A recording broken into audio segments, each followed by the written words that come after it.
Ladies and gentlemen, welcome back to another NR format pack breakdown. If you do not know what the NR format is, it is basically you look at the N and R rarity cards on Master Duel, and we only play with those. It's a very cheap and accessible way to play Master Duel, and I highly recommend checking it out in the description below within the Format Friends Discord server repository, where you can check out the NR format as well as many other formats that help you to play in a bunch of different ways.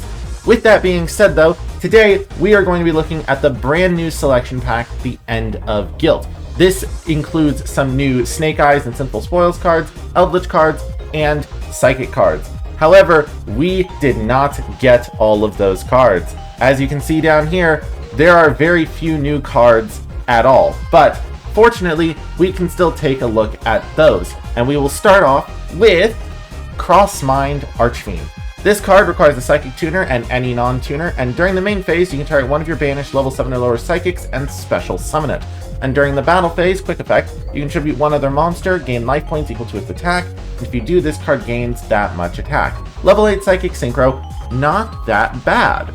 And honestly, it's something worth exploring into an 8-star Psychic pool, which is interesting to see that Psychic can start forming a strategy. Is what I would say if all of the cards were to the quality of Crossmind Archfiend. However, they are not. You might notice that this video is rather short, and that is because these Psychic cards are not really much to write home about. We can jump straight into the next one right after I let you know that Crossmind Archfiend is actually not awful for OTKing an opponent. If you have a banished Psychic, you can special summon it to your field. You can get upwards of 4,000 or 5,000 attack, depending on how strong the Psychic monster is. Cards like Mech Knights or Mithrilium from the Metal Foes are not awful at this, although I don't know how often they're actually going to be banished. From there, we move on to the archetype, in air quotes, that supports Crossmind Archfiend, Prototype Psychic Blaster. You can discard this card, special summon a level 4 or lower Psychic monster from your hand or banishment. And if it's in your graveyard, you can pay 1,000 life points, banish another Psychic from your graveyard, special summon this card, but banish it when it leaves the field. This card's level 6. It's not actually the worst card here.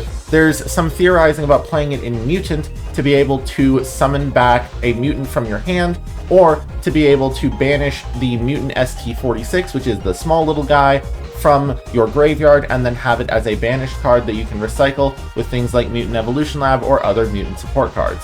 It's not bad.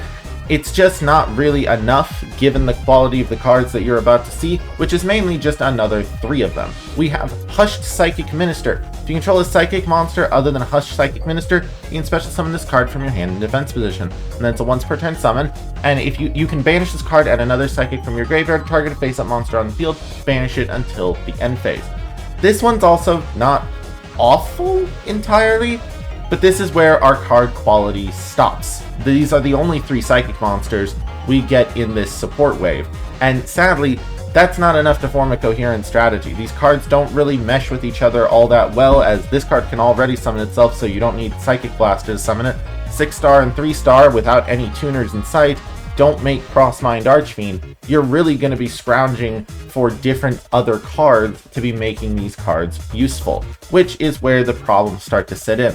However, you might think Parallel Teleport is a card worth playing. You tribute a Psychic, special summon a level 7 or lower Psychic from your deck or extra deck, then if those monsters' original levels are different, you take 1,000 damage per level.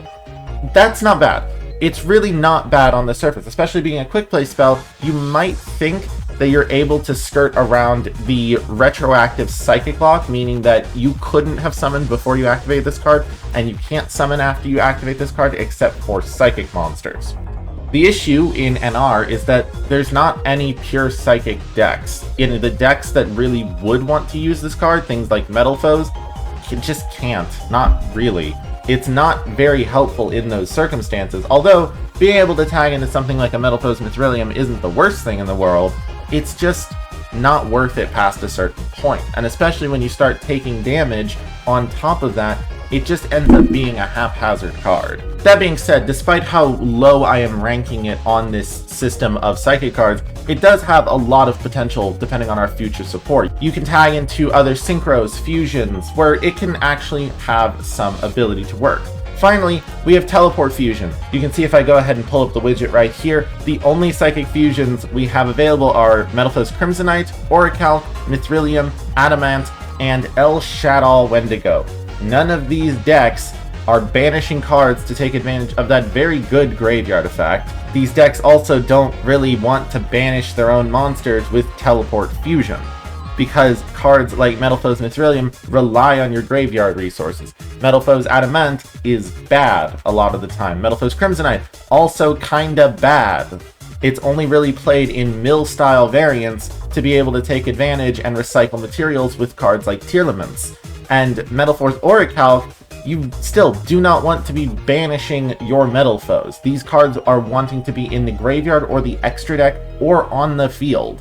So it's really just not a good environment for Teleport Fusion to thrive. Unfortunately for us, it is hard to beat that threshold sometimes. Our final card is the only non-psychic card in this wave of support, and it is Sinful Spoils Sanctification, which looks on the surface kind of bad, but actually has some funny utilities. It's really not the most useful, but you can use it in something like Infernoble to special summon your equipped monsters from the back row. Or you can play it in a little deck known as Vision Hero. Yes, that's right, I'm not joking with you. This is probably one of the best applications for Vision Hero, which is not good. This deck does not exist.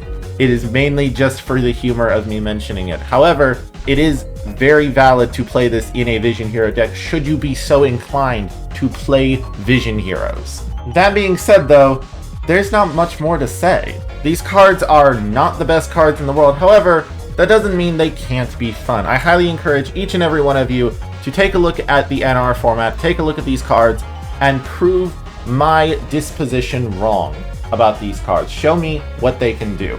And with that being said, my name is V from the Lavender Lab, and I will see y'all in the next video. Peace.